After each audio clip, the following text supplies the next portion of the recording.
దేశద్రోహం కేసులు అరెస్ట్ అయినటువంటి యూట్యూబర్ జ్యోతి మల్హోత్రాకి సంబంధించినటువంటి ఇష్యూస్ని వన్ బై వన్ బయటపడుతున్నాయి. వాస్తవంగా ఒకతను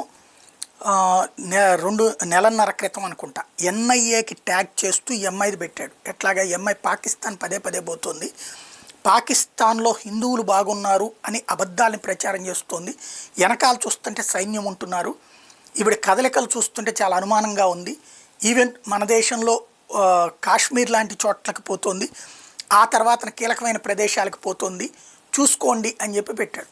మరి అది ఫాలో అప్ చేసినే ఎన్ఐఏ ఇప్పుడు వాడిని పట్టుకుందా, అమ్మాయిని పట్టుకుందా లేకపోతే ఏంటనేది తెలియదు. కానీ ఈ అమ్మాయి ఏదైతే ఇప్పుడు అరెస్ట్ అయినటువంటి ఎంఐకి సంబంధించి కాశ్మీరు లడక్ ట్రిప్పుల తర్వాత కేరళ కూడా వెళ్ళిందట. ఇప్పుడు అక్కడ ఎవరిని కలిసింది ఏంటి అన్నటువంటి రూట్లో వెరిఫై చేస్తున్నారు.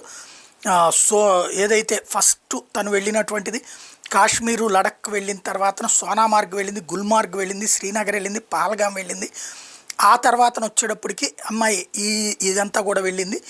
ఓవరాల్గా బోలెడంత ఖర్చు పెట్టింది. ఈ డబ్బులన్నీ ఇప్పుడు పాకిస్తాన్ ఇచ్చినాయి అన్నటువంటి విషయం బయటపడుతున్నటువంటి వేళ ఈ అమ్మాయికి సంబంధించినటువంటి వ్యవహారాల్ని ఇన్వెస్టిగేషన్ ఏజెన్సీల కంటే కూడా ప్రజలే ఇన్వెస్టిగేట్ చేసి తేలుస్తున్నారు.